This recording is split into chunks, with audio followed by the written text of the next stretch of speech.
The emergency broadcast echoed through the halls of the Galactic Council chamber for the third day in a row. The voice of the Zerathi ambassador crackled with static and desperation, growing weaker with each transmission. Ambassador Kixrath's chittering speech, normally smooth and melodic, had become broken and hoarse. Please, anyone who can hear this, the plague has taken half our worlds. Our children hide in the deep shelters. We need help. We need medicine. We need hope. The council chamber remained silent. 200 species sat in their designated seats, some breathing oxygen, others methane, some existing as pure energy held in containment fields. All of them turned away from the broadcast. The consortium chancellor, a towering crystalline being named Vitrell, raised one geometric appendage and silenced the transmission with a gesture. The matter is settled, Vitrell announced, his voice like wind chimes in a storm.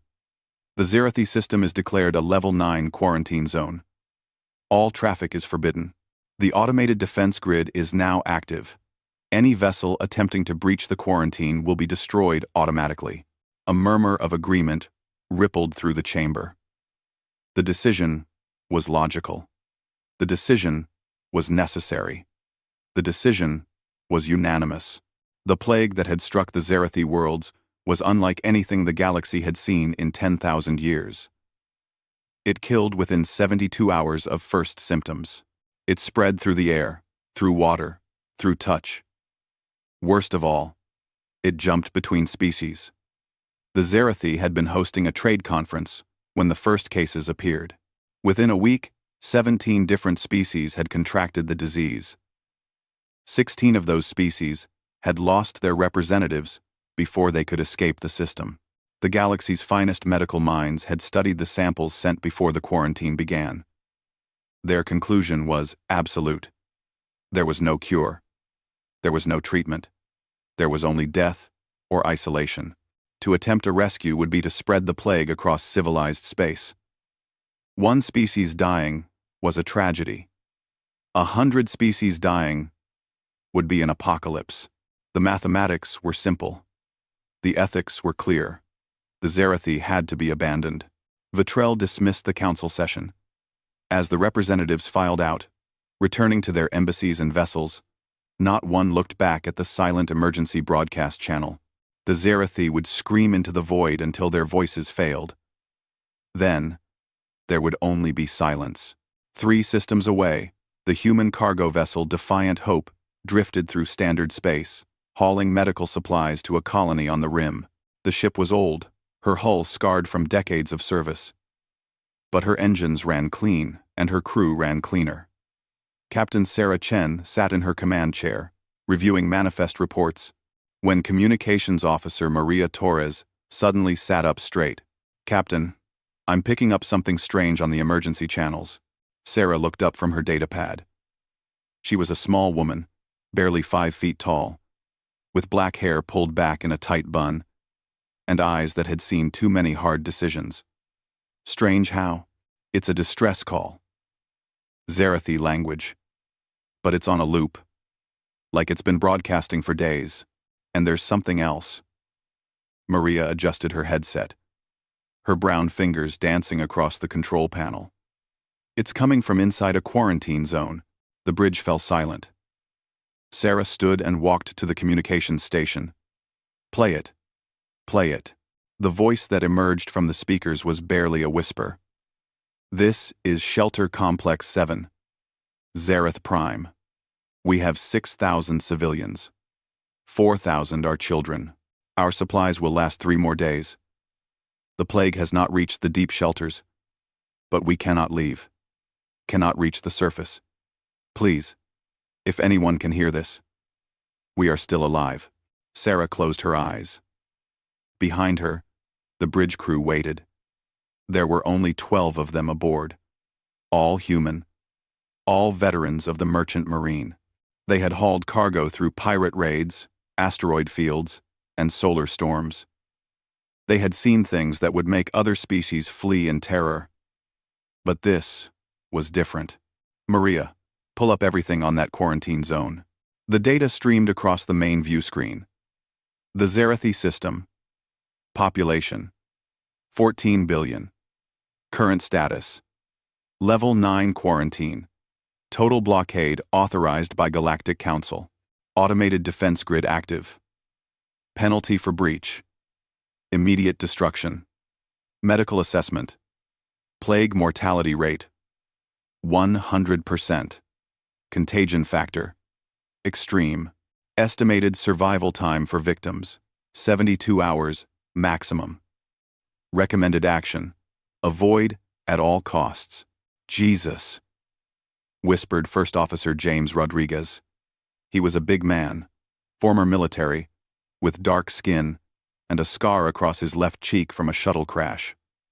14 billion.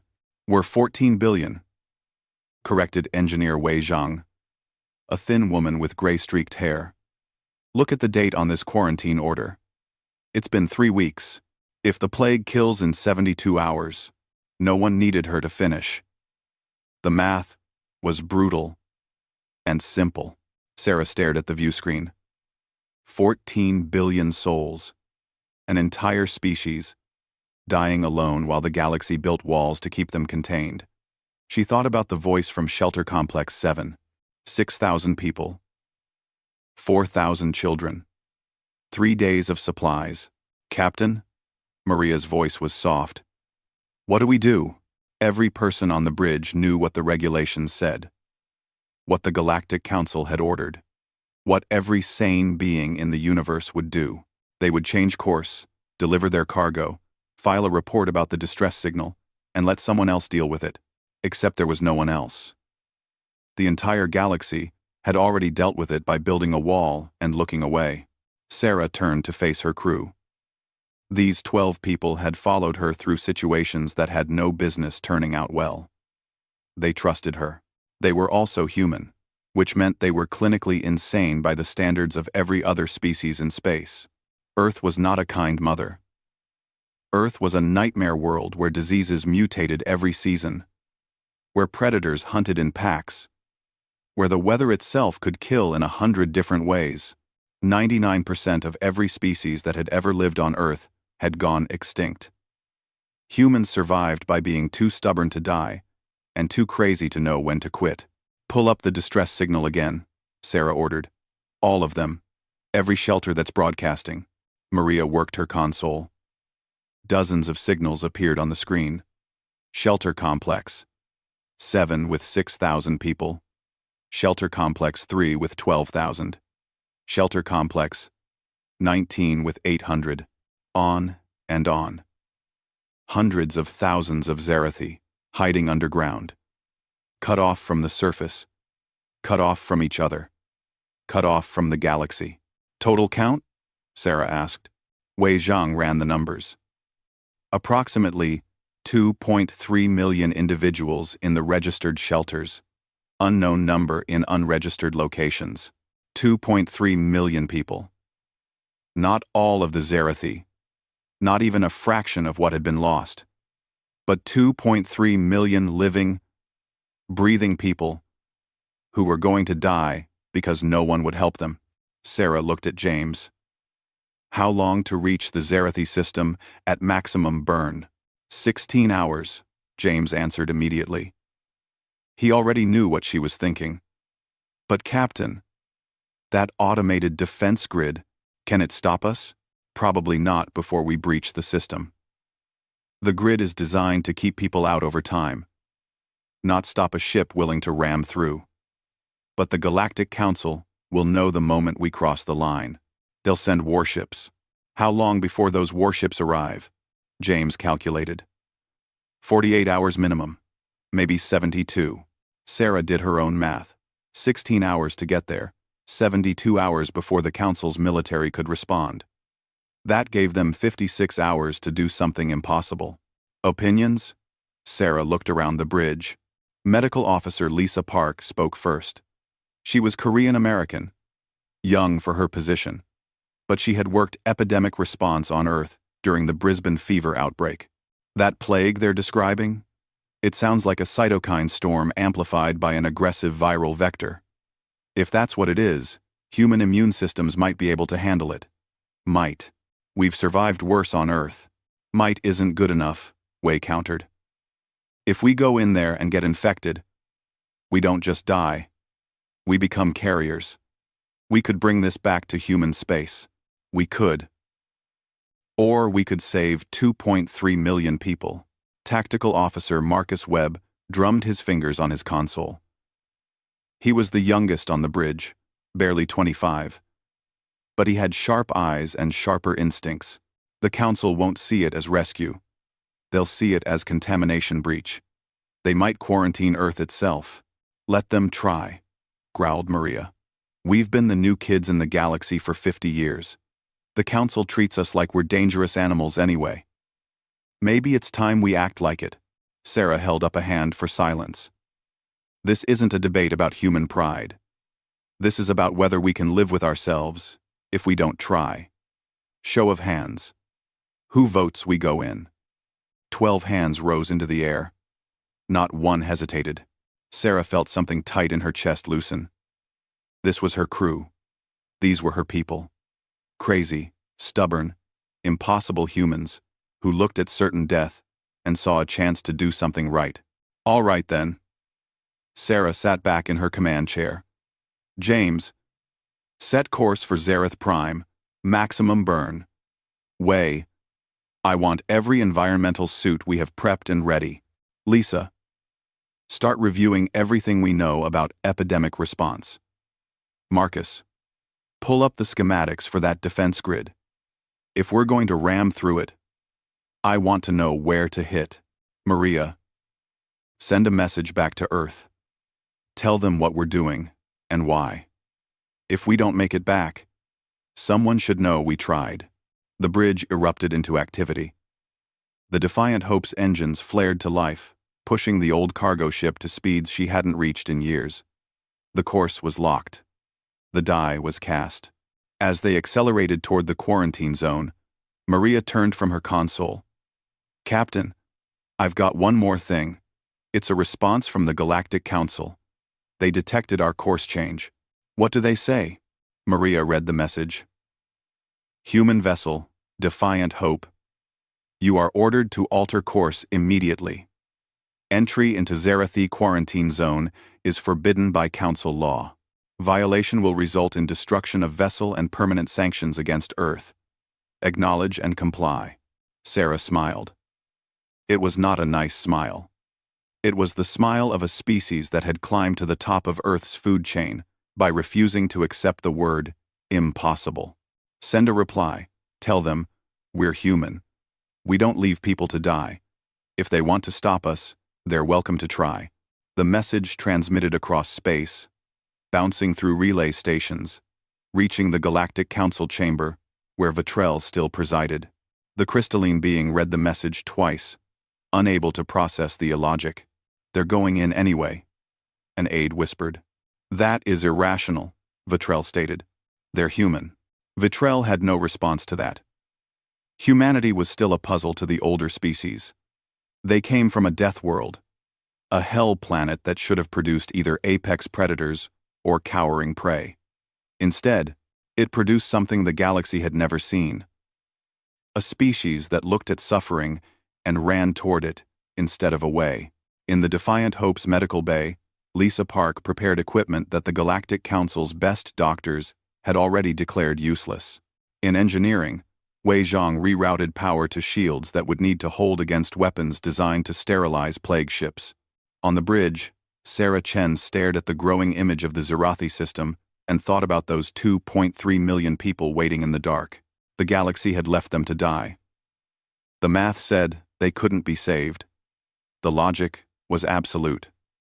The decision was final. But humans had never been good at accepting what couldn't be done. They had survived ice ages, plagues, wars, and extinction events. They had looked at death 1,000 times and said. The Defiant Hope raced toward the quarantine zone, her engines burning bright against the black of space. Behind her, the galaxy watched and wondered what madness drove these Deathworlders to throw themselves at the impossible. Inside Shelter Complex 7 on Zareth Prime, Young Zixith sat beside the failing radio, still broadcasting her hopeless message into the void. She was only 12 years old by Zerathi standards, her chitin still soft, her antennae still learning to read the chemical signals of her people's language. She had been broadcasting for 3 days, ever since the adults had grown too sick to continue. She did not expect an answer.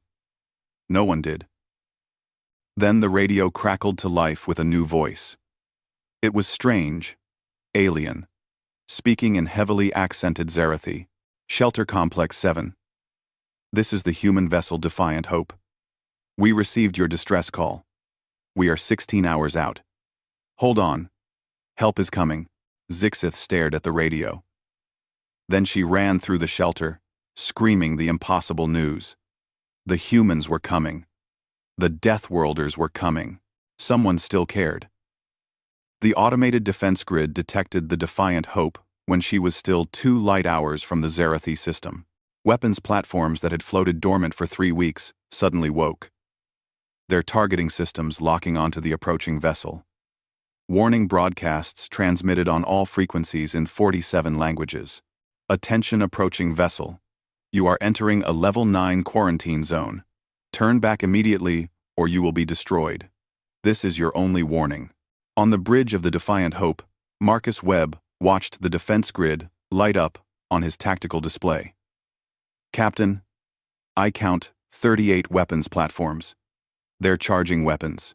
We've got maybe 5 minutes before they open fire. Sarah stood behind his station, studying the display. Where are the weak points? Here, here, and here. Marcus highlighted 3 gaps in the grid. But they're not really weak points. The platforms can shift to cover them. It's more like slower points. If we come in fast enough, and at the right angle, we can minimize our exposure time. How fast is fast enough? Marcus did the math. Faster than this ship was designed to go. Sarah turned to Wei Zhang at the engineering station. Can you give me faster? Wei's fingers flew across her controls, pulling up engine specifications that were 50 years old. If I reroute power from life support, artificial gravity, and the cargo bay heating systems, I can boost our speed by 18%. For about 20 minutes. Then the engines will either explode or melt. 20 minutes gets us through? 20 minutes gets us through or kills us trying. Sarah nodded. That was good enough. Do it. Marcus, plot the course. James, as soon as we break through, I want a direct course to Zereth Prime. Fastest possible landing vector. The crew moved with practiced efficiency. This was not the first time they had done something technically suicidal. Probably would not be the last, assuming they survived. Captain, Maria called from communications.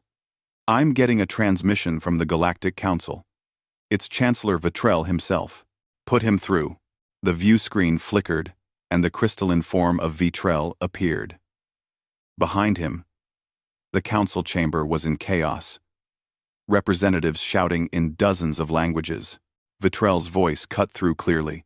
Captain Chen, I am ordering you to stand down. What you are attempting is not heroic. It is foolish and dangerous. That plague will kill you. If by some miracle it does not, you will become carriers.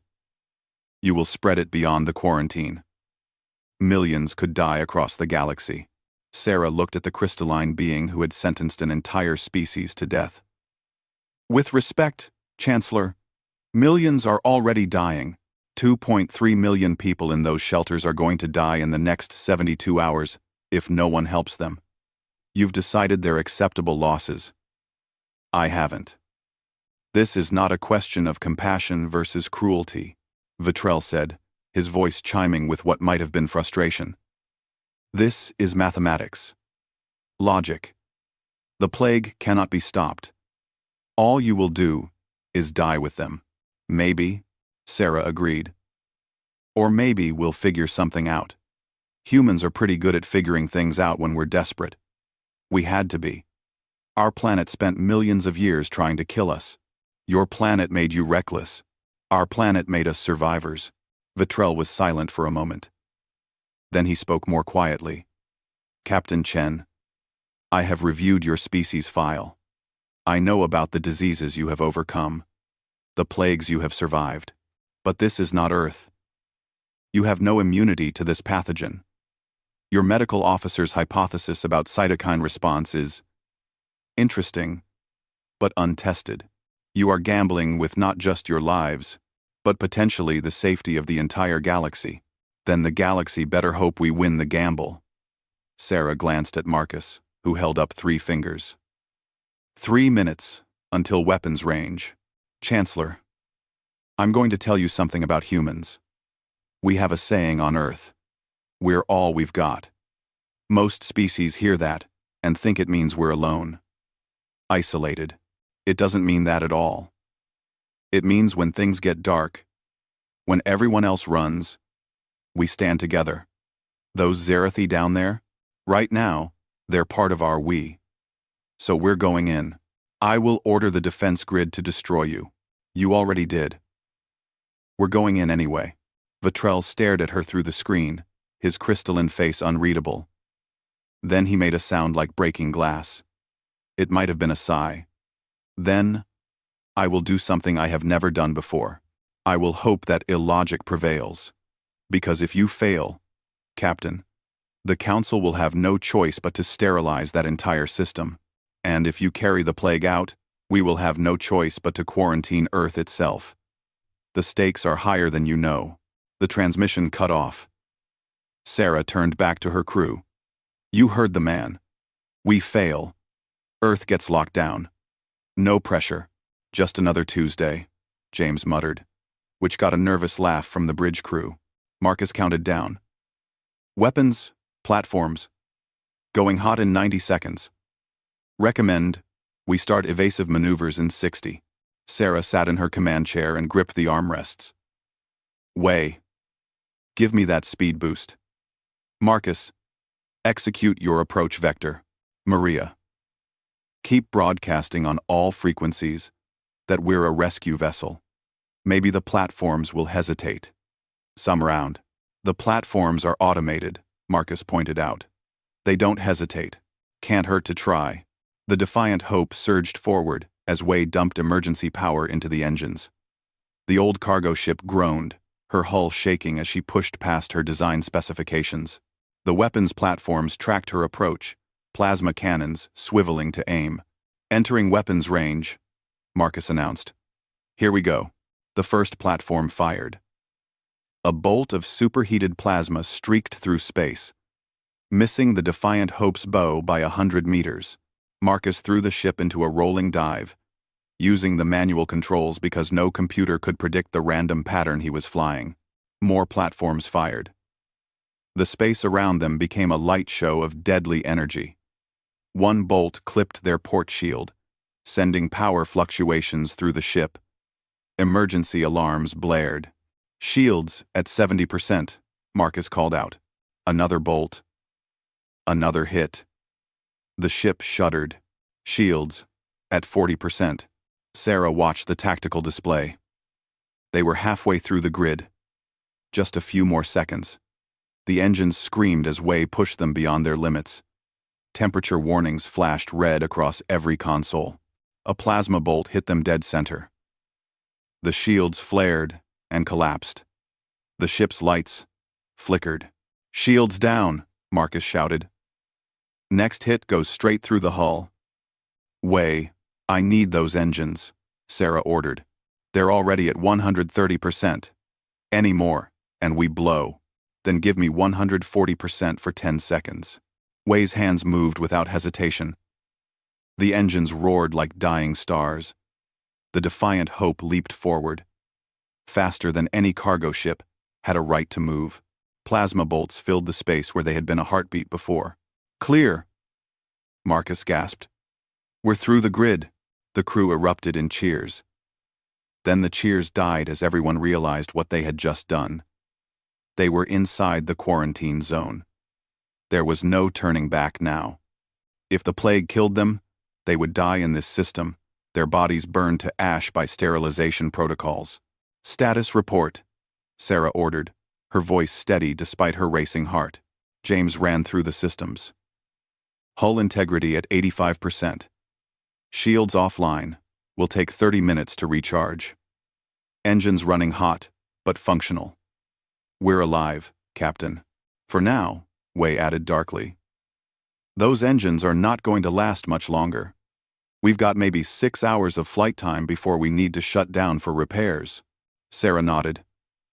6 hours was enough. It had to be. Maria, broadcast to all shelters. Tell them we're here and we're coming down. James, get me that landing vector. Already plotted, James said. Shelter Complex 7 is our first stop. It's the closest to our entry point, and their situation is the most critical. 3 days of supplies means they're probably down to hours by now. The Defiant Hope descended toward Zareth Prime. Through the view screen, they got their first clear look at the dying world. The planet was beautiful, all blue oceans and green continents, white clouds drifting across a peaceful sky. It looked like paradise. Then they dropped into the atmosphere and saw the cities. Mother of God, Lisa whispered. The cities were graveyards. Massive metropolitan areas that should have blazed with lights were dark and silent. Streets that should have been filled with traffic were empty. Buildings stood intact, but lifeless. Here and there, fires burned unchecked where automated systems had failed. The Zarathi had not been destroyed by war or natural disaster. They had simply stopped living. I'm reading bodies, Marcus said quietly. Thousands of them. Just lying where they fell. The crew stared in silence. This was what genocide looked like when it came from nature instead of malice.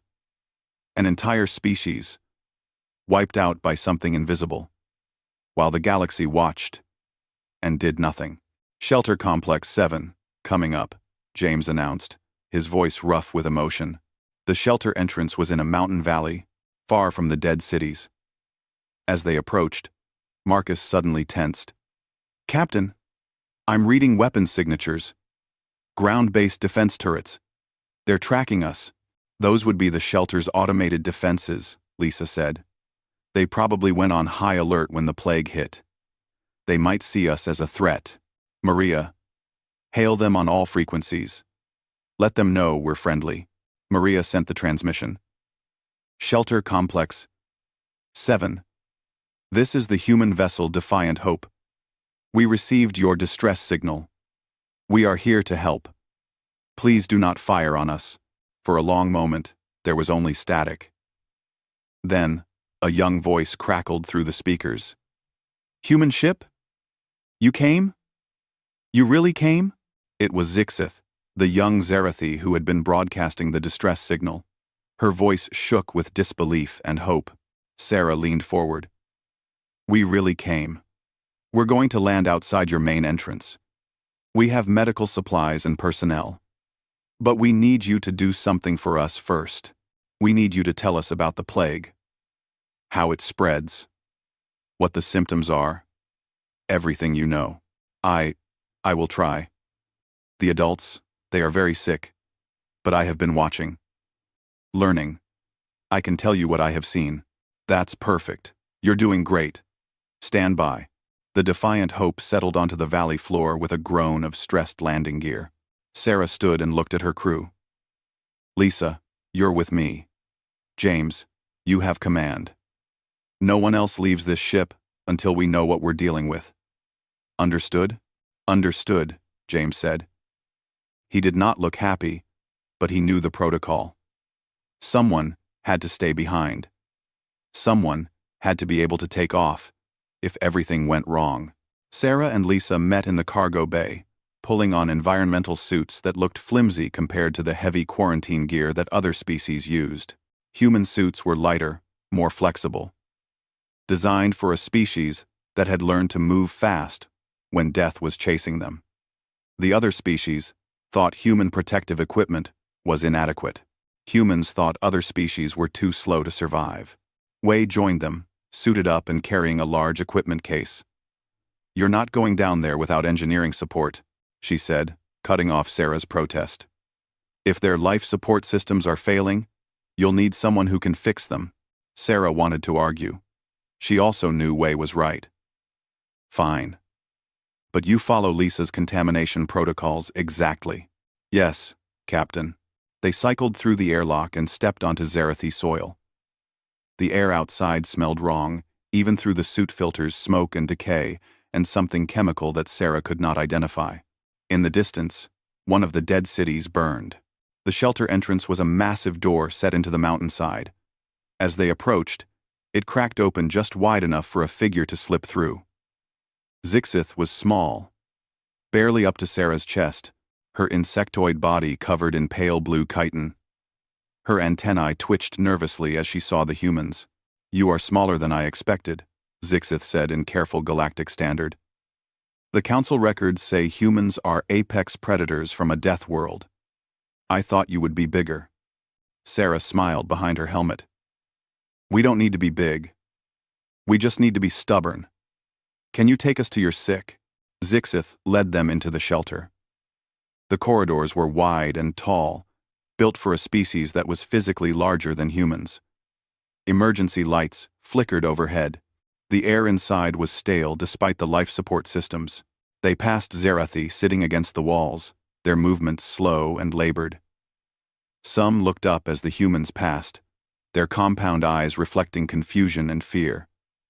Others were too far gone to notice. The smell was worse inside, illness and fear and death waiting in the shadows. "This is our medical center," Zixith said, leading them into a large chamber. "We have 300 sick here. More in the shelters beyond.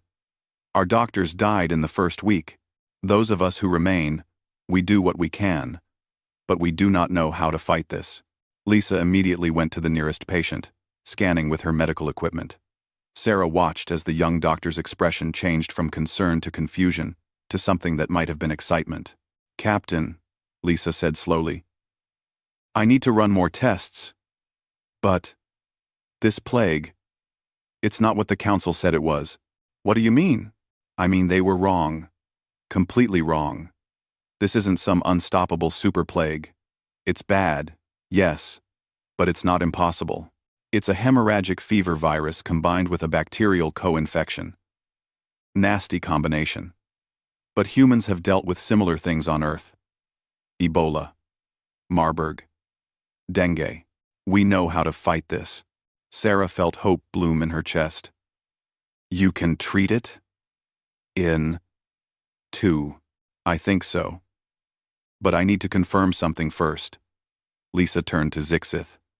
"The Galactic Council said this plague kills in 72 hours. Is that true?" "For most, yes," Zixith confirmed. "But some last longer. 5 days. A week. Those with stronger constitutions fight longer." "And you?" Lisa asked. "You've been exposed for weeks. Why aren't you sick?" Zixith's antennae drooped. "I do not know. Many of the young ones, like me, we have not gotten sick. We thought perhaps we were just slow to show symptoms." Lisa's scanner beeped. She looked at the results and actually laughed. "Your immune system is fighting it off naturally." She turned to Sarah. "Captain, this plague isn't unstoppable. It's just deadly to adults with fully developed immune systems. The young ones, the ones whose immune systems are still flexible, still learning they can beat it. Just like humans do with childhood diseases." Sarah processed this. The Council's medical teams. They only tested adults, didn't they? Must have. They saw 100% mortality in adults and declared the whole plague untreatable. They didn't think to check the juveniles. Probably assumed if adults couldn't survive, children certainly couldn't. They didn't understand that sometimes being young and flexible is better than being old and rigid.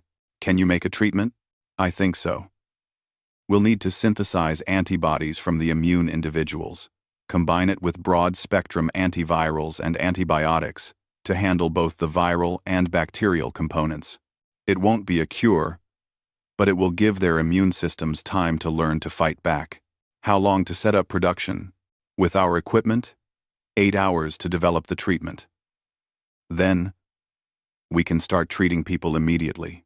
Sarah looked around the medical center at the dying Zarathi. 8 hours. They could do this. They could actually do this. Then the whole shelter shook.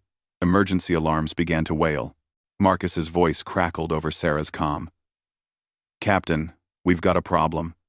The Galactic Council just jumped a fleet into the system. 20 warships. And they're not here to help. They're broadcasting on all frequencies. They're ordering us to evacuate immediately. They say if we don't leave in the next 6 hours, they're going to sterilize the entire planet." Sarah closed her eyes. Of course. Of course the Council would do this. They could not allow the precedent. Could not allow anyone to prove them wrong. Better to burn the evidence than admit they had left millions to die unnecessarily. "Marcus, tell them we need more time. Tell them we've found a treatment." "I don't think they care, Captain. They're saying this is about containment now, not rescue. They're saying we're compromised." Sarah looked at Lisa, at Wei, at young Zixith who had broadcast into the void hoping someone would hear. She thought about the 2.3 million people hiding in shelters across this world, waiting to die because the galaxy had declared them a lost cause. "Then we have 8 hours to prove them wrong," Sarah said. "Lisa, start developing that treatment. Wei, help her with whatever she needs. I'm going back to the ship. If the Council wants to burn this world, they're going to have to go through us first." "Captain," Zixith said quietly, "why do you do this? You do not know us. We are not your people. Why do you risk everything?" "1." Sarah looked at the young Zerathi. "Because you asked for help. And because humans don't let people die when we can save them. It's that simple." "That is not simple," Zixith said. "That is extraordinary." Sarah smiled. "Where we come from, they're the same thing." She headed back toward the Defiant Hope, her mind already working through the impossible problem. 8 hours to develop a treatment, prove it worked, and convince the Galactic Council not to commit genocide by fire. Just another day for the Deathworlders. Above the planet, the Council fleet held position, weapons charging, countdown ticking. They had their orders. In 6 hours, Zareth Prime would burn, unless the humans found a way to do the impossible. Again. The medical center in Shelter Complex 7 became a laboratory within 20 minutes of Sarah's departure. Lisa Park worked with controlled intensity, her hands steady as she drew blood samples from Zixith and 5 other young Zerathi who showed immunity to the plague. Wei Zhang had jury-rigged 3 of the shelter's broken medical machines, making them functional enough for basic analysis work. "Talk me through it," Sarah said over the comm from the Defiant Hope. She was back on the bridge, watching the Council fleet hold position above them.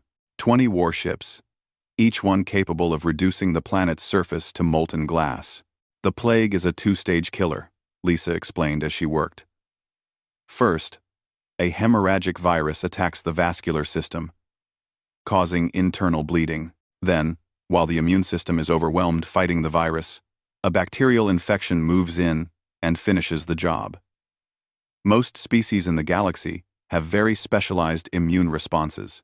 When they encounter something new, their bodies take days to adapt. By then, it's too late. But humans are different. Humans are different because Earth is a nightmare," Lisa said. "We evolved surrounded by diseases that mutated every season. Our immune systems had to learn to be fast, aggressive, and flexible. We can't afford the luxury of a slow, careful response. We hit infections hard and fast, even if it means sometimes we hit ourselves in the process. That's why humans get fevers so high they can cause brain damage," Wei added from where she was calibrating equipment. "Other species think we're insane. We basically set ourselves on fire to kill infections. The Zerathi immune system is somewhere in between," Lisa continued. "Adults have rigid immune responses, effective against known threats, but too slow against new ones. The juveniles, though, their immune systems are still developing. They're flexible enough to adapt. Like human children. That's why Zixith and the others survived." Sarah processed this information. "So your treatment needs to give adult Zerathi a human-style immune response?" "Sort of. I'm extracting antibodies from the immune juveniles and combining them with broad-spectrum antivirals and antibiotics. The antibodies will target the specific plague strains. The antivirals and antibiotics will knock down the overall infection load. That gives the patient's own immune system time to learn and adapt. It's not elegant, but it should work. Should? Medicine is never certain, Captain. But the theory is sound. I've seen similar treatments work on Earth. How long until you have something we can test? Lisa checked her equipment. 4 hours to synthesize the first batch. Then, we tested on volunteers. We don't have 4 hours, Sarah said grimly. The Council fleet gave us 6 hours total. We're 2 hours in. That leaves 4 hours to develop, test, and prove the treatment works well enough to convince them not to sterilize the planet. Then we work faster. Lisa's voice was steel. On the Defiant Hope's bridge, Marcus was monitoring the Council fleet's communications. Captain, they're broadcasting their justification on all frequencies. They're saying we're already infected, that we're a contamination risk. They're framing this as a mercy killing of 2.3 million people who aren't actually dead yet, James said bitterly. How merciful. Sarah pulled up the tactical display. The Council fleet was arranged in a standard orbital bombardment formation. Professional, efficient, ready to commit genocide at the designated time. She wondered how many of those ships had crews that were uncomfortable with their orders. How many were just following protocol, trusting that their leaders had made the right decision. Maria, open a channel to the Council fleet. All ships, all frequencies. Channel open, Captain. Sarah took a breath. Council fleet. This is Captain Sarah Chen of the human vessel Defiant Hope. I'm sending you medical data from our doctor on the ground. We've identified the plague pathogen. It's treatable. We're developing a cure right now. We're asking you to stand down and give us time to prove it works. The response came from Fleet Commander Jacques, a Korthan whose species resembled armored crocodiles. His voice was deep and formal. Captain Chen, we have received your data. Our medical staff is reviewing it. However, our orders are clear. The risk of plague contamination spreading beyond this system is too great. The quarantine must be maintained. Is Nather Penson. Commander, if you destroy this planet, you're murdering 2.3 million people who could be saved. If we do not destroy this planet and the plague escapes, we could lose billions across the galaxy. The mathematics are absolute. The mathematics are wrong. Sarah's voice rose. Your medical teams were wrong. They tested only adults and assumed the plague was universally fatal. They didn't check the juveniles. They didn't think to look for natural immunity. They made a mistake, and now you're about to kill millions of people to cover it up. There was a long silence. Then Commander Jacques spoke more quietly. Captain Chen, even if your medical data is accurate, you cannot save 2.3 million people in 4 hours. You do not have the resources. You do not have the time. The most merciful thing is to end this quickly, rather than give them false hope. The most merciful thing is to try. Sarah slammed her hand on her chair. Commander, I'm human. My species comes from a death world that killed 99% of everything that ever lived there. We survived because we never accepted that something couldn't be done. We're stubborn, we're reckless, and we're too dumb to know when to quit. Give us a chance to be all those things one more time. Another silence. I will consult with my command staff. You have 4 hours remaining, Captain. If you cannot demonstrate a viable treatment and delivery method by then, we will proceed with planetary sterilization. Those are my final orders. Jacques, out. The channel closed. Sarah slumped in her chair. 4 hours. They had 4 hours to do the impossible. Captain, Marcus said, I'm reading new contacts, jumping into the system. Small vessels, but a lot of them. Civilian transports, cargo haulers, even a few pleasure yachts. What the hell? Sarah pulled up the scanner data. Dozens of ships were emerging from jump space, all converging on Zareth Prime. As they got closer, Maria started receiving their identification signals. "Captain, those ships, they're all from human colonies. Nova Hope, New Beijing, Armstrong Station, all of them. They're broadcasting that they're here to help." Sarah felt her throat tighten. "How did they even know?" "Your message," James said quietly. "The one you had Maria send to Earth, explaining what we were doing. It must have been intercepted by the human colonies on the way. They scrambled ships to join us. On the view screen, the ragtag human fleet approached the Council warships. They were nothing like the sleek military vessels. They were working ships, scarred and patched, held together by spare parts and stubbornness. But there were so many of them. 50 ships, 100. More jumping in every minute. Maria was laughing and crying at the same time. They're all broadcasting the same message. We're human. We're here to help. Try to stop us. Duma. The Council fleet did not know what to do. Their weapons were designed to fight military vessels, not civilian transports. They could destroy them easily. But that would mean firing on unarmed rescue ships. The political implications would be catastrophic. "Commander Jacques is hailing us," Maria reported. "Put him through." The Corthon commander appeared on screen. He looked tired. "Captain Chen. What is the meaning of this?" "Captain Chen. Captain Chen. I sent a message home," Sarah said simply. "Told them what we were doing. I guess, humans being humans. They decided to help. You cannot save 2.3 million people with 100 transport ships. Watch us." In Shelter Complex 7, Lisa finished synthesizing the first batch of treatment. It was a thick, reddish fluid that looked more like blood than medicine. In a way, it was blood antibodies extracted from immune Zerathi, concentrated and combined with human-designed antivirals. "I need volunteers," Lisa announced to the medical center.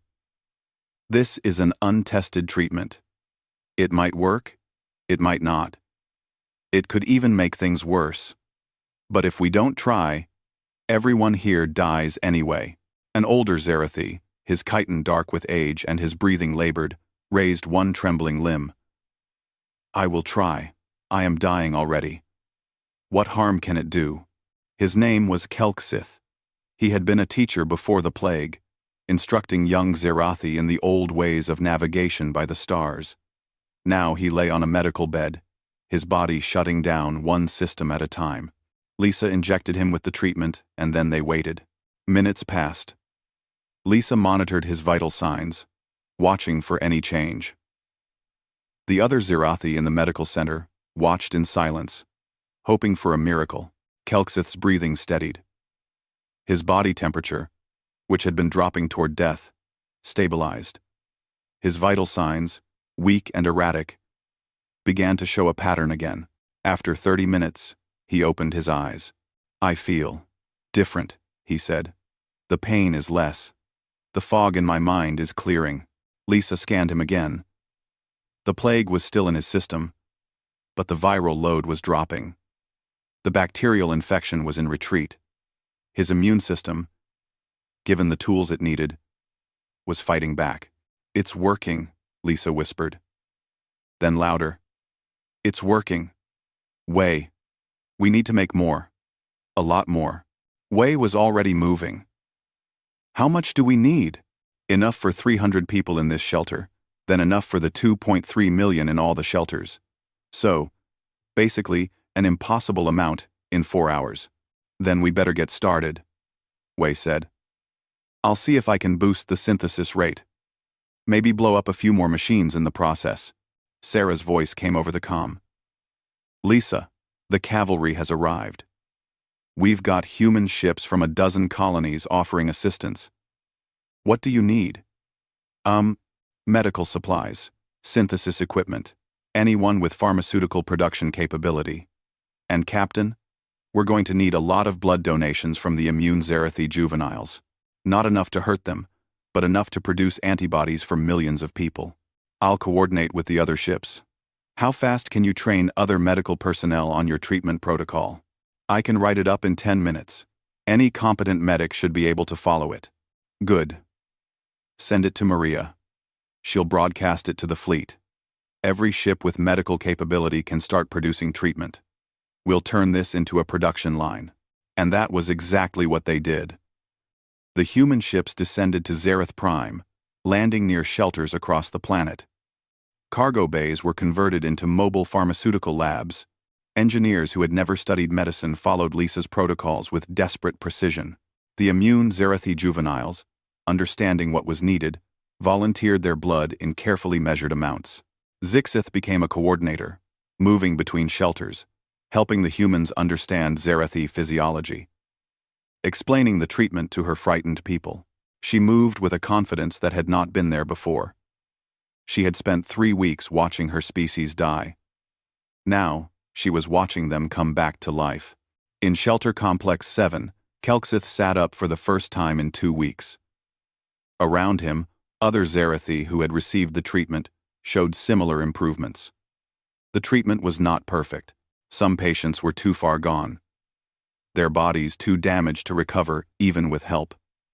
But the majority responded. They got better. They lived. Commander Jacques watched from orbit as the impossible happened in front of him.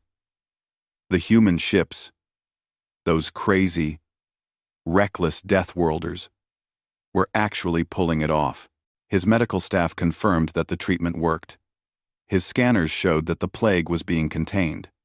The contamination risk was dropping by the hour as more Zirathi recovered and developed their own immunity. He called Sarah. Captain Chen, my medical staff has reviewed your treatment data and observed the results.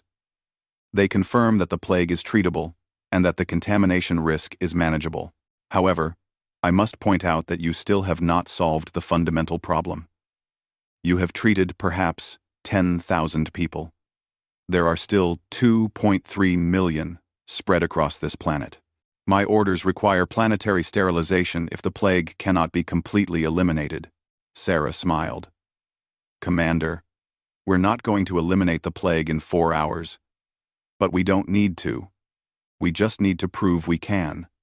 Your fleet can maintain the quarantine. Keep the system locked down. But don't murder 2.3 million people who are already surviving. Give us time. Give us 1 week. If we can't show significant progress in 1 week, then you can reconsider your options. 1 week is a long time to maintain a fleet in hostile quarantine. 1 week is nothing compared to the guilt of committing genocide when you didn't have to. Jacques was silent for a long moment. Sarah could see him struggling with the decision. He was a military officer. He had his orders. But he was also a sentient being who understood what it meant to kill millions of innocents. Very well, Captain Chen. You have 1 week. But understand this. If the plague shows any sign of spreading beyond this system, if contamination is detected on any of your vessels, I will not hesitate. I will destroy every ship here, human and Zarethi alike. Do you understand? Understood, Commander. Do not thank me yet. You still have an impossible task ahead of you. Commander, we're human. Impossible is what we do. The channel closed. The Council fleet remained in orbit, weapons still hot, still ready. But they did not fire. The countdown stopped. Sarah slumped in her chair, exhausted. Around her, the bridge crew celebrated quietly. They had bought time. Now, they had to use it. Over the next week, the human fleet worked without rest. Ships that had been designed to carry cargo carried medicine instead. Pilots who had been hauling freight became ambulance drivers, ferrying treatment between shelters. Engineers became medical technicians. Traders became coordinators. Everyone did what needed to be done. The Zarethi, seeing these aliens from a death world risk everything to save them, began to understand what humans meant when they said, "We're all we've got." It was not about being alone. It was about being together, even when logic said to stay apart. Kelxith recovered enough to return to teaching. He gathered the young Zarethi and told them about the humans, about the species that had survived a planet that killed almost everything, and used that survival instinct not for conquest, but for compassion. They did not have to come, Kelxith said to his students. They had nothing to gain and everything to lose. But they came anyway, because we needed help. Remember this.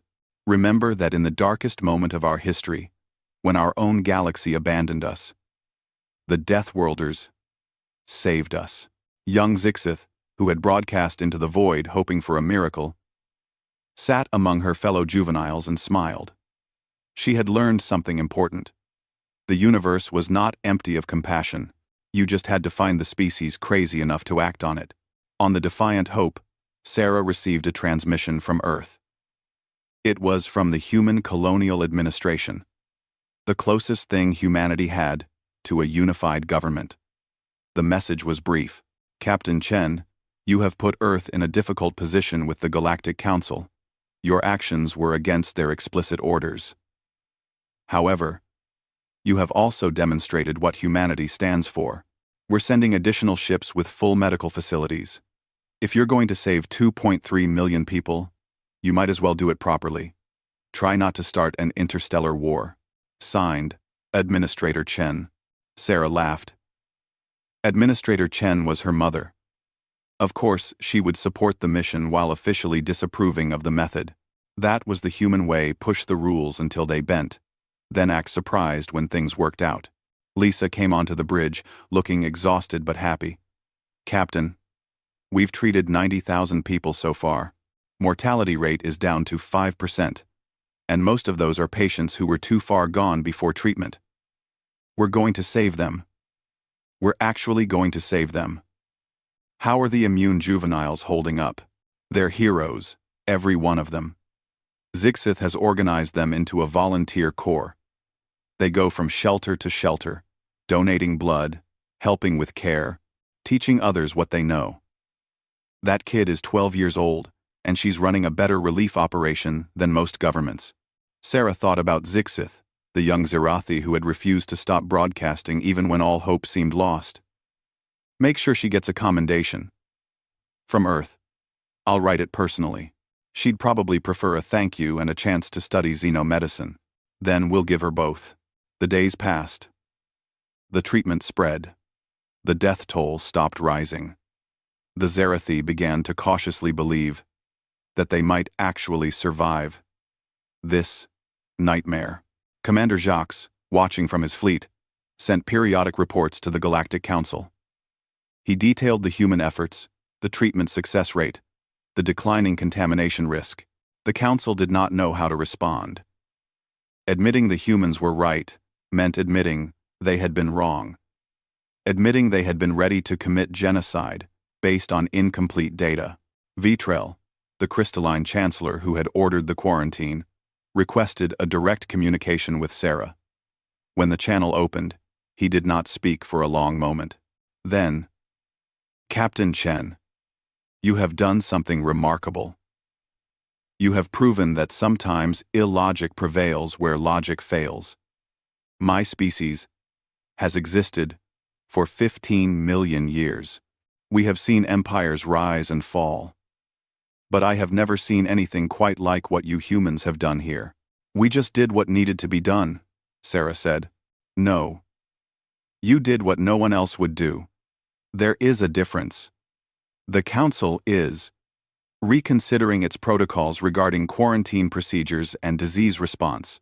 Your method, while reckless, has shown effectiveness. We owe the Zerathi an apology. We owe you. I do not know what we owe you. You don't owe us anything, Sarah said. Just remember this the next time you're ready to write off an entire species. Maybe give them a chance first. Maybe ask the crazy humans for help. We're pretty good at the impossible. I will remember, Captain Chen.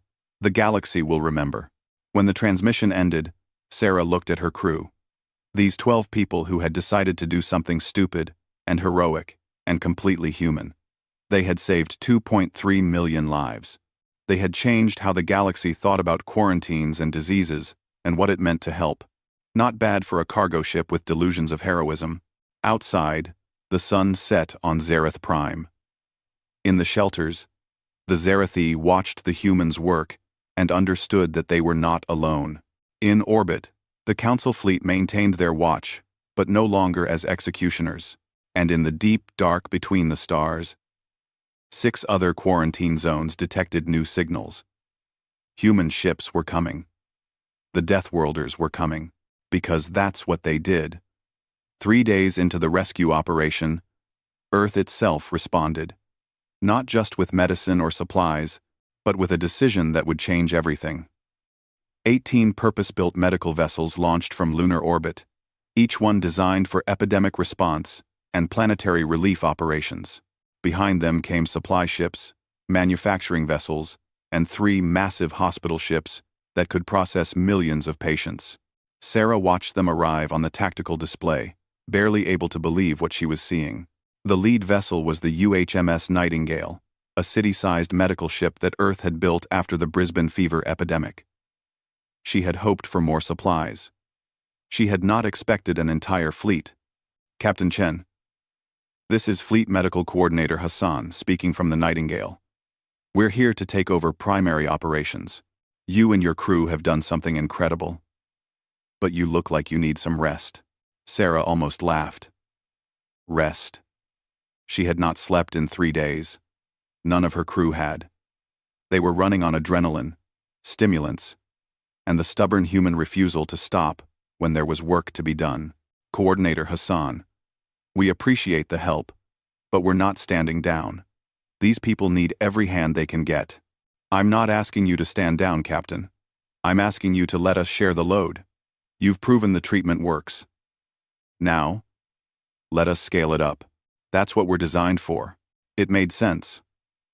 Sarah's crew were heroes, but they were not equipped for a relief operation this massive.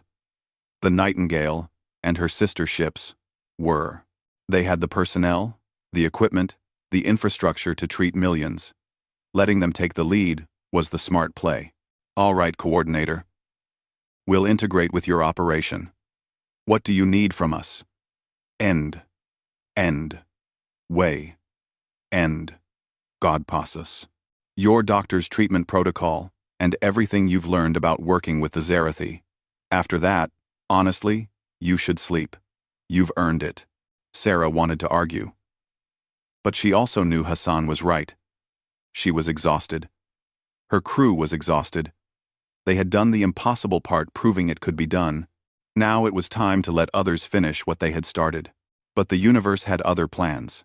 The Galactic Council held an emergency session. Vitrell presided over a chamber full of angry, frightened representatives. The news from Zerath Prime had spread across the galaxy. The humans had broken quarantine. They had ignored council orders. And worst of all, they had succeeded. The political implications were catastrophic. Order! Vitrell's voice chimed across the chamber. We must address the human situation with rationality. Ambassador Thexlar of the Rovan Collective rose to speak. The Rovans were an insectoid species known for their rigid adherence to protocol. The humans have violated council law. They must be sanctioned. If we allow this precedent, every species will think they can ignore our authority. The humans saved 2.3 million lives, countered Ambassador Yilrin of the Sorath Union. The Sorath were amphibious beings who valued compassion above strict law. They did what we should have done. What we were too afraid to do. They risked galactic contamination. Thexlar's mandibles clicked in agitation. If the plague had spread, but it did not spread, Yilrin interrupted. Because the humans were right, and we were wrong. They saw a solution we missed. They had the courage to act when we chose to hide behind our protocols. The debate raged. Some species wanted the humans punished as an example. Others wanted them honored as heroes. A few wanted both, unable to reconcile the contradiction. The Galactic Council, an institution that had maintained order for 10,000 years, was fracturing over what to do about humanity. Vitrell watched it all with growing concern. The crystalline being had lived for 3,000 years, serving the Council for most of them. He had seen disputes before, but nothing like this. The humans had exposed something uncomfortable. The Council was not infallible. They made mistakes, and their mistakes cost lives. We must vote on sanctions, Thexlar demanded. The humans must face consequences. Trell prepared to call for a vote. Then a new transmission arrived from Zareth Prime. It was from the Zarathi themselves, broadcast on all council frequencies. The speaker was Kelksith, the old teacher who had been among the first to receive treatment. Galactic Council. This is Kelksith, of Zareth Prime. I speak on behalf of all Zarathi survivors. We understand you are debating what to do about the humans who saved us. We wish to make our position clear. Where? Wintrade.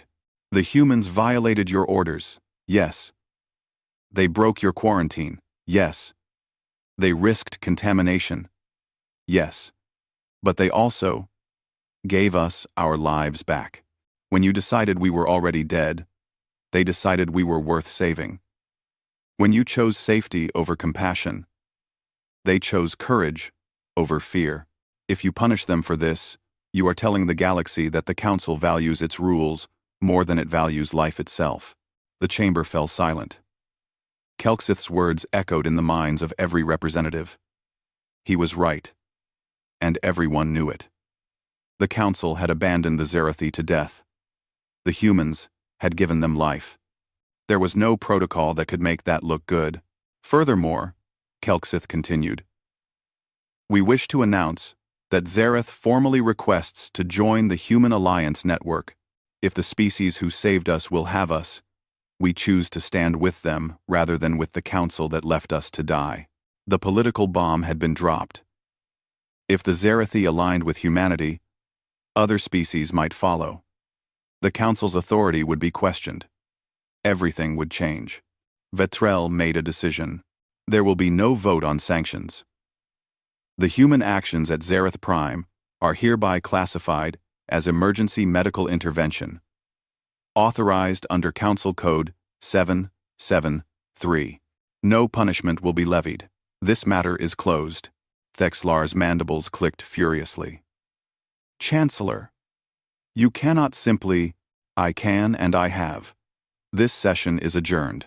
The chamber erupted in chaos, but Vetrell was already leaving. He had been in power long enough to know when to cut losses. The humans had won. Fighting them now would only weaken the Council further. Better to accept the situation and try to maintain some dignity. But the situation was not over. As the Earth fleet established operations around Zareth Prime, word spread to 6 other quarantine zones scattered across the galaxy. 6 other dying worlds where species had been written off as unsavable. And now, seeing what had happened at Zareth Prime, those dying species began broadcasting their own desperate calls for help. On Earth, the Colonial Administration convened an emergency meeting. Administrator Chen Sarah's mother stood before the assembled representatives of humanity's colonies and settlements. She was an older woman, gray-haired but sharp-eyed, who had spent 40 years in diplomatic service. She had not expected her daughter's unauthorized rescue mission to turn into a galactic crisis. The question before us is simple, Administrator Chen said. 6 other species are dying in quarantine zones. They're calling for help. Do we respond? The debate was immediate and heated. Some argued that humanity could not save everyone, that they did not have the resources, that they would overextend themselves and accomplish nothing. Others argued that they could not ignore the calls for help, not after what they had just proven at Zareth Prime. We're not a wealthy species, pointed out Representative Torres from Nova Hope Colony. We've only been in space for 50 years. We're still building our own infrastructure. If we commit to saving 6 more species, we risk our own stability. We also risk our humanity, countered Representative Kim from New Beijing. Literally, what makes us human is that we help when we can. If we start calculating whether it's economically feasible to save lives, we become something else, something worse. Administrator Chen listened to both sides. She thought about her daughter, racing into a quarantine zone against all reason. That was the human way, acting first, worrying about consequences later. It had gotten them into trouble countless times throughout history. It had also gotten them through situations that should have killed them. How many ships can we mobilize? She asked her military liaison. We have 23 medical vessels available, including the Nightingale currently at Zareth Prime. We have 47 cargo ships that could be converted for medical supply runs. And if we put out a call for volunteers, we could probably get another 100 civilian vessels willing to help. Equipment? Supplies? We have enough medical supplies for 3 large-scale operations, maybe 4 if we stretch. For 6, we would need to begin emergency production. That would strain our industrial capacity. Administrator Chen nodded. The math was not good. They could help some of the quarantine zones, but not all. Not without risking their own civilization's stability. The logical choice was to pick and choose carefully, help where they could make the most difference, and accept that they could not save everyone. But she thought about her daughter again, about what Sarah would say if presented with these calculations. Sarah would say the math did not matter, that you helped who you could, and you did not stop until you physically could not help anymore. Send ships to all 6 quarantine zones, Administrator Chen ordered. Medical assessment teams first. They'll evaluate each situation and report back on what's needed. Then we'll figure out how to make it work. Administrator. If we overextend, then we overextend. That's what humans do. We push beyond what's reasonable and somehow make it work. If we fail, at least we'll fail trying. Send the ships. The order went out across human space. Within hours, ships began moving toward the 6 quarantine zones. They were not all military vessels.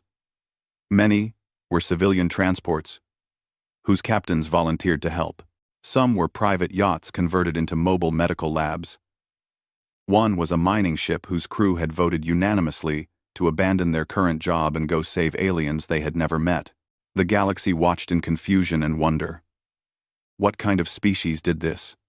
What kind of beings threw away profit and safety to help strangers across the galaxy? The answer, apparently, was Deathworlders, the crazy ones from the Nightmare Planet who did not understand that some things were impossible. Commander Jax, still maintaining quarantine around Zareth Prime, received reports of the human mobilization. He contacted Sarah. Captain Chen, what is your species doing? Responding to distress calls. Same thing we did here. There are 6 quarantine zones. Each one is as dangerous as this one was. Your species cannot save them all. Probably not, Sarah agreed. But we're going to try anyway. That's what we do. That is insane.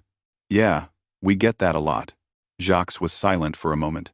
Then, Captain, I have been authorized to offer Corthan medical support for the human operations. My fleet has extensive medical facilities. If you will have us, we wish to help.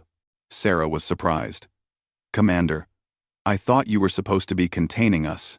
I was, but I have been watching your species for days now. You work without rest. You risk everything for beings you do not know. You do not do this for profit or power. You do it because you believe it is right. That is inspiring. It makes one reconsider what is important. So, will you have our help? We'll have anyone's help who's willing to give it. Other species began to respond. Not the Council itself, which was still paralyzed by politics, but individual species, individual ships, individual commanders who saw what the humans were doing and wanted to be part of it. The Soreth sent 3 hospital ships. The Miraki, a species known for their engineering skills, sent construction vessels to help rebuild infrastructure. Even a few Rovan ships showed up, despite their government's opposition, their crews claiming they were on independent humanitarian missions. What started as one cargo ship breaking quarantine had become a movement. The humans had shown that the impossible was just difficult. That compassion was stronger than fear, and that sometimes the logical choice was wrong and the crazy choice was right. In Shelter Complex 7, Zixith watched the human medical teams work alongside Soreth doctors and Corthan medics and Miraki engineers. Species that had never worked together. united by a common purpose. She approached Captain Chen, who was supervising the distribution of medical supplies. "Captain, why did you really come?" Zixith asked. "The truth. Not the noble answer. Why did humans risk everything?" Sarah looked at the young Zerathi. She could have given the diplomatic answer, the inspiring answer.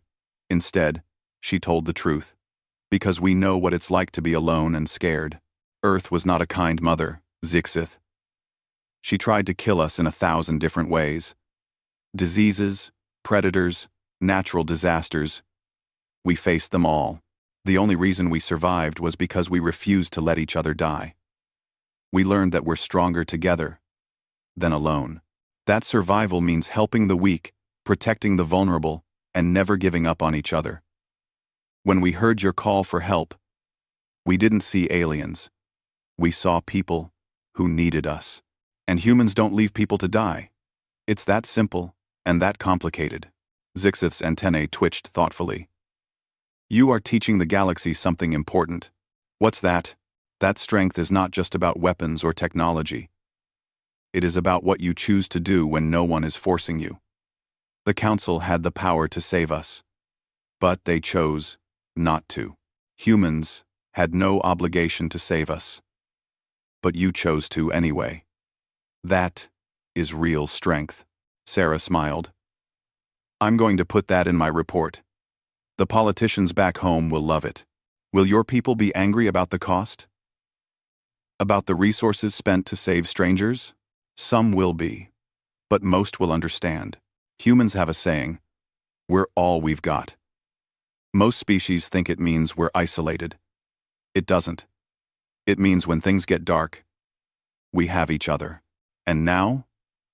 Sarah gestured at the shelter full of recovering Zerathi and the mixed species medical teams working together. "You're part of that. We. All of you. The Sorith, the Korthon, the Meraki. Everyone here. We're all we've got, so we take care of each other." Zixith made a sound that might have been Zerathi laughter. "Captain Chen, I think you have started something bigger than you realize." "I hope so. The galaxy needs something bigger. It's been playing it safe for too long." News reached them that the human assessment teams had reported from the 6 quarantine zones. 4 of them had situations similar to Zereth Prime, treatable diseases that the Council had written off as hopeless. 2 were more complicated, requiring solutions that had not been developed yet. But all 6 were salvageable. All 6 could be saved. The logistics would be brutal. The cost would be enormous. The risk would be significant. And humanity was going to do it anyway, because that was what Deathworlders did. Administrator Chen received the assessment reports and immediately authorized full-scale operations for all 6 zones. She also put out a galaxy-wide call for assistance. Any species that wanted to help was welcome. Any ship that could carry supplies was needed. Any doctor, engineer, or volunteer who wanted to be part of something important could join. The response was overwhelming. Thousands of ships from dozens of species began moving toward the quarantine zones. The Galactic Council tried to maintain control, issuing protocols and guidelines, but no one was listening anymore. The rules had changed. The humans had proven that compassion was more important than protocol, and the galaxy was following their lead. Vitrell watched it all from his council chamber and realized that everything had changed. The Galactic Council was no longer the ultimate authority. They were now just one voice among many, and that voice had been proven wrong at a critical moment. It would take decades, maybe centuries, to rebuild their credibility, but maybe that was not a bad thing. Maybe the galaxy needed to be shaken up. Maybe they had become too comfortable, too cautious, too willing to accept that some problems were unsolvable. The humans, with their death world instincts and their stubborn refusal to accept the impossible, were reminding everyone what it meant to try. On the Defiant Hope, Sarah's crew finally allowed themselves to rest. The Earth fleet had taken over operations at Zereth Prime. The Zerathi survivors were recovering. The treatment was working. They had done what they set out to do, and more. Much more. James sat in the mess hall, drinking coffee that was more stimulant than beverage. "Captain, we just started an interstellar relief movement by accident." "Not by accident," Sarah corrected. "By necessity. Someone had to do it. You realize, Earth is going to be famous for this. Humans are going to be known as the species that saves everyone. Could be worse reputations to have." Maria laughed from across the table. "Better than being known as the dangerous barbarians from the Death World. We're still that too," Wei pointed out. "We just happen to be dangerous barbarians who care about people." Marcus raised his coffee cup. "To the Defiant Hope and her insane crew. May we always be too stupid to know when something is impossible." They drank to that. 12 people who had changed the galaxy by refusing to look away from suffering. 12 humans who had proven that sometimes the Death World species were the most alive. Outside, the stars shone bright and clear. And across the galaxy, in 6 dying systems, help was on the way. The Deathworlders were coming, and they were bringing hope with them. 6 months later, the last quarantine zone was declared plague-free. The Salvix system, which had lost 90% of its population before the humans arrived, now had 800,000 survivors rebuilding their civilization. Across the 7 systems that had been abandoned by the galaxy, over 12 million people lived who should have been dead. The numbers were staggering. The cost had been enormous. Earth's economy had been strained to its limit. 3 human medical ships had been lost to equipment failures. 47 personnel had died from various complications. But 12 million people were alive. 12 million voices that could speak again. 12 million futures that had been saved. The Galactic Council formally convened to address what they were calling the human intervention. Vitrell presided, but his authority was diminished. Everyone knew it. The council chambers were packed with representatives, many of whom had participated in the relief efforts and had no patience for political maneuvering. "We are here to discuss the status of the 7 rescued systems," Vitrell announced, "and to address the question of future quarantine protocols. The humans have demonstrated that our previous policies were insufficient." That was the most diplomatic way possible to say completely wrong and potentially genocidal. But the council took what they could get. Ambassador Thexlar of the Rovan Collective stood. He had opposed the human intervention from the beginning, but even he could not argue with success. The council must acknowledge that the humans acted outside our authority. However, their actions produced positive results. "We propose a new framework. The Humanitarian Intervention Protocol, which would allow for medical rescue attempts in quarantine zones under specific conditions." It was a compromise. The council would maintain authority, but they would allow exceptions. It was progress, even if it was grudging progress. Then Kelxith stood. The old Zarathi teacher had become the unofficial spokesperson for the rescued species. His voice was steady, his words carefully chosen. "The council speaks of protocols and authority. We, the survivors, speak of a different matter. We speak of debt. 7 species owe their existence to human intervention. The humans have asked for nothing in return. No territory, no resources, no political concessions. They saved us because they believed it was right. The galaxy must recognize this debt and honor it." "What do you propose?" Vitrell asked. The 7 rescued species formally propose the creation of the Alliance of Rescued Worlds. "We will work together to support human colonies, share our resources and technology, and stand with humanity in galactic affairs. We do this not because we are required to, but because it is right. The humans taught us that compassion has value. We intend to practice what we learned." The proposal rippled through the chamber. 7 species, forming a bloc aligned with humanity. It would shift the entire political balance of the galaxy. Some representatives looked horrified. Others looked thoughtful. A few looked pleased.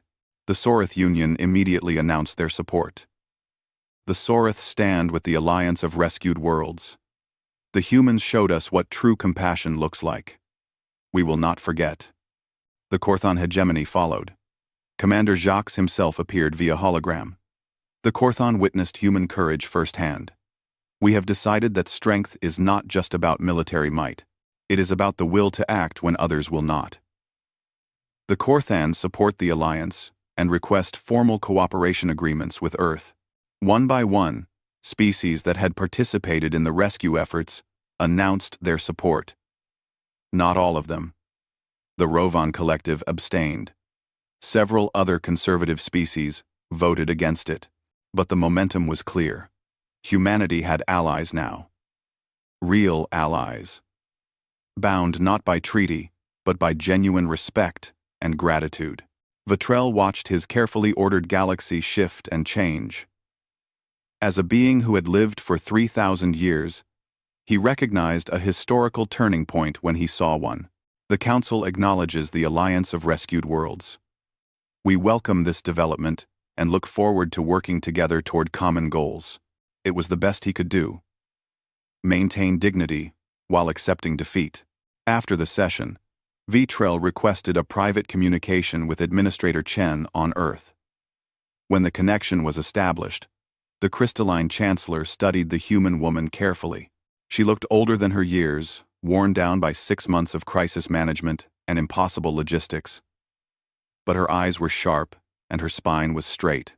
Administrator Chen, I wish to speak plainly, off the record. I appreciate plain speaking, Chancellor. Your species has changed the galaxy in 6 months. What took us millennia to build? You have shifted in half a year. You have created a new power block, challenged our authority, and demonstrated that our methods were flawed. You have done this while claiming no territory, seeking no power, and asking for nothing in return. I do not understand you. My species has studied logic and rationality for 15 million years. And you, humans, make no sense. Administrator Chen smiled. Chancellor, my daughter once told me something when she was young. She said, Mom, sometimes the smart thing is the wrong thing. I asked her what she meant.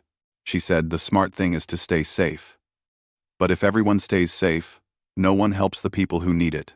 So sometimes you have to be dumb enough to do the right thing. She was 10 years old. And she understood something that your 15-million-year-old species apparently missed. Compassion is not logical. It is something better. Vitrell was silent for a long moment. Then, your species frightens me, Administrator. Not because you are violent, though you can be. Not because you are aggressive, though you are. You frighten me because you are unpredictable. You do things that make no logical sense and somehow succeed. You should have failed at Zareth Prime. The mathematics said it was impossible. You did it anyway. Tonight. We're good at impossible, Chancellor. We had to be. Our planet didn't give us a choice. I believe your daughter is being considered for the Galactic Medal of Humanitarian Service. The highest honor the Council can bestow. She will be the first human to receive it. She won't care about the medal. She'll care that those 12 million people are alive. I know. That is precisely why she deserves it. Vitrell paused. Administrator, I have a question. What will your species do now? You have allies. You have influence. You have demonstrated capabilities that exceed your years in space. What are your intentions? Same as always. Survive. Help others survive. Build something good. We're not interested in conquest or domination. Chancellor, we just want to live in a galaxy where people help each other instead of abandoning each other. If that makes us dangerous, then I guess we're dangerous. It does make you dangerous. But perhaps dangerous in a way the galaxy needs. The transmission ended. Administrator Chen sat back in her chair and allowed herself a moment of exhaustion. 6 months. 6 impossible months. Her daughter's crazy decision to break quarantine had somehow turned into a galactic movement. 12 million people saved. 7 species allied. The entire political structure of the galaxy shifted, and all because one cargo ship captain decided that the math did not matter when people were dying. On Zareth Prime, the rebuilding continued. The dead cities were slowly coming back to life. Power was restored. Water systems were repaired. Schools reopened. Young Zarethi played in streets that had been silent graveyards just 6 months ago. It was not perfect. The scars remained. But life continued. Zixith, now 13 in Zarethi years, had become something of a celebrity. The young Zarethi, who had broadcast the distress signal that changed everything. She received offers from a dozen universities to study xenomedicine. She accepted one from Earth, wanting to learn from the species that had saved her people. Before she left for Earth, she visited the memorial that had been built near Shelter Complex 7. It was a simple structure, made of native stone, inscribed with the names of all who had died in the plague, billions of names. But at the top, a different inscription. They were not forgotten. The humans remembered. Kelksith found her there. The old teacher walked slowly now, his body still recovering from how close to death he had been. But he was alive. That was more than anyone had dared hope for. "You leave tomorrow," Kelksith said. "Yes. Earth has accepted me into their medical program. I will study human medicine and bring that knowledge back to help rebuild our world. You will do great things, Zixith. You already have. Your distress signal saved our species.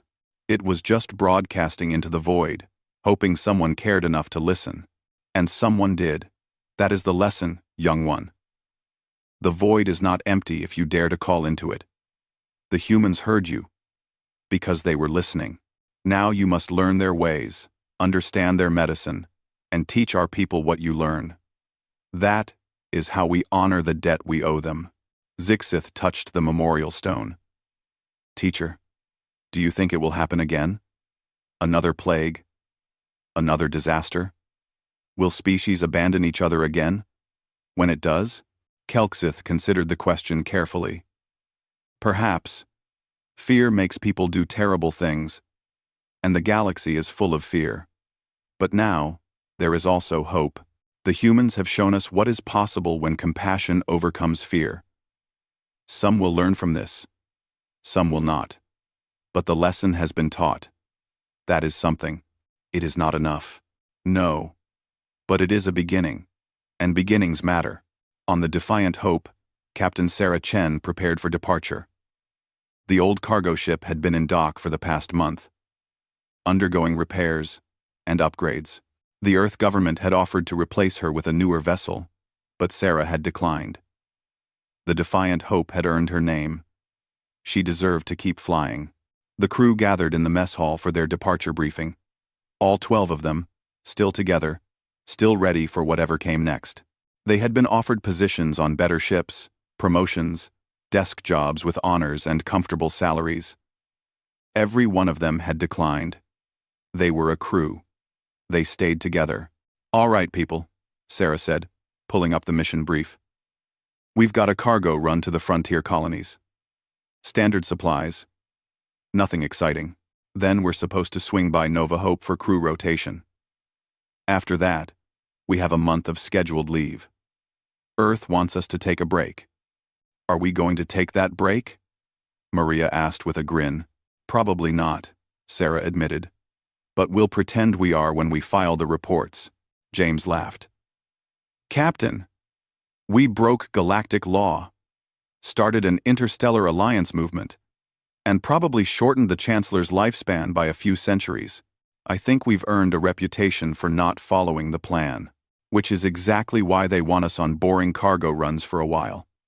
Let things cool down. Let the politicians figure out what to do with us.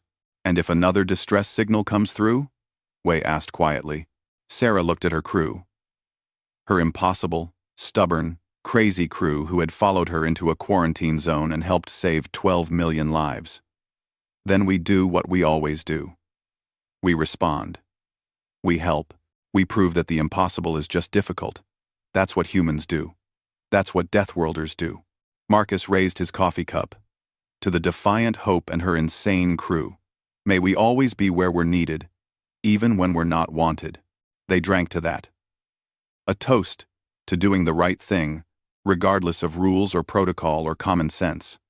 A toast to being human, in all its reckless, compassionate glory. The Defiant Hope launched from Zareth Prime a day later. As they cleared orbit, Sarah looked back at the planet that had changed everything. It was beautiful now, healing, and alive. Millions of Zarathi down there owed their lives to the decision of one crew to do something stupid and heroic. "Captain," Maria said from communications, "I'm picking up a transmission. It's from the Salvix system. They're having problems with their treatment supplies. Nothing critical, but they're asking if any ships in the area can assist." Sarah looked at the navigation plot. The Salvix system was 3 days out of their way. Their cargo run had a schedule. Earth had told them to stay out of trouble. The logical thing was to forward the request to someone else and stick to their mission. "James, plot a course to Salvix. Best speed." "Aye, Captain. I'll let Earth know we're deviating from our schedule. Tell them we heard a distress call. They'll understand." The Defiant Hope changed course, heading toward the Salvix system and away from their boring cargo run. Because that was what they did. That was what humans did. When someone called for help, they answered. Logic be damned. Schedules be damned. The safe thing, the smart thing, the reasonable thing, all of it could wait. People needed help. And the Deathworlders were coming. Across the galaxy, the Galactic Council updated humanity's file once again. Beside their species name, a new note was added. Classification: Deathworlder. Unpredictable. Irrational. Impossibly stubborn. Do not underestimate their capacity for compassion. It is more dangerous than their capacity for violence. If distress signal is transmitted, assume human response is imminent. Prepare accordingly. Note: attempting to stop them is generally futile. Recommend cooperation instead. Vitrell read the updated file and made that sound like breaking glass. That was the crystalline equivalent of a sigh. The humans were going to give him fits for the rest of his very long life. They were going to break rules, ignore protocols, and do impossible things on a regular basis. They were going to save people who should not be saved, and turn impossible situations into unlikely victories. And somehow, the galaxy was better for it. On Earth, Administrator Chen received reports of her daughter's latest deviation from orders. The Defiant Hope had responded to a minor distress call and was once again doing something heroic when she was supposed to be on a boring cargo run. Administrator Chen smiled and filed the report with a note. Approved. Captain Chen is acting in accordance with human values and merchant marine protocols. No disciplinary action required. Then, she opened her personal messages and sent one to her daughter. Proud of you. Try not to start another galactic incident for at least a month. Love, Mom.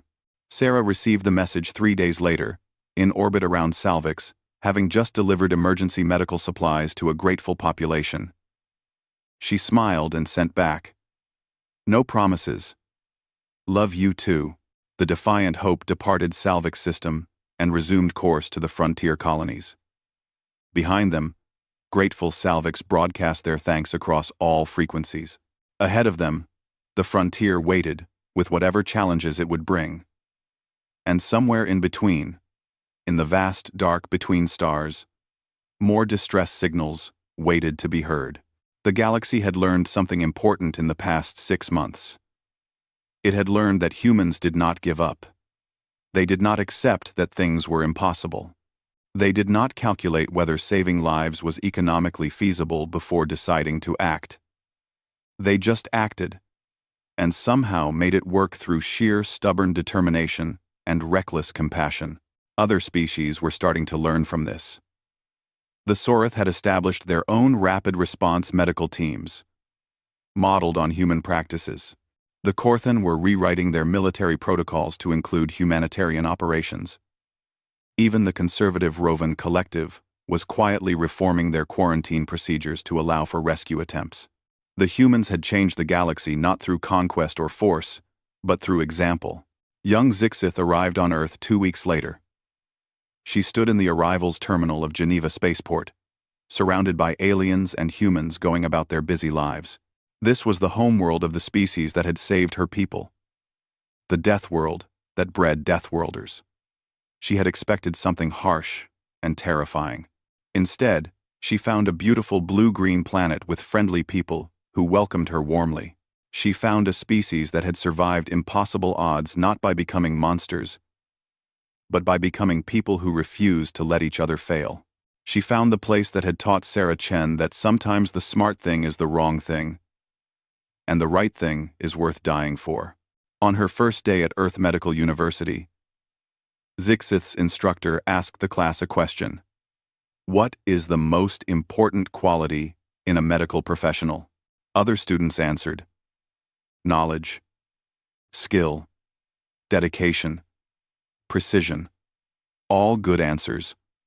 All correct in their way. When the instructor called on Zixith, she thought about broadcasting into the void, about the defiant hope breaking through a quarantine to reach her, about Captain Chen saying, "We're all we've got," and meaning it as a promise rather than a curse. Compassion, Zixith said. The will to act when others will not. The refusal to accept that some people cannot be saved. That is what humans taught us. That is what medicine should be. The instructor, an older human woman with gray hair and kind eyes, smiled. You've learned the most important lesson already. Now we just have to teach you the technical skills to back it up. Welcome to Earth, Zixith. I think you're going to do well here. And somewhere in space, the defiant hope continued on her journey, her crew ready for whatever came next. They were just one ship. Just 12 people. But they had proven that 12 people could change the galaxy if they were stubborn enough to try. The galaxy had called them Deathworlders, had meant it as a warning. But the rescued worlds had given them a different name. Spoken with gratitude and awe, they called them Hope, and hope, as it turned out, was the most dangerous thing of all. Because hope made people believe that things could be better, that the impossible was just difficult, that compassion was stronger than fear, and once people believed that, there was no telling what they might accomplish. The galaxy would never be the same, and that was exactly what the Deathworlders had intended. The end.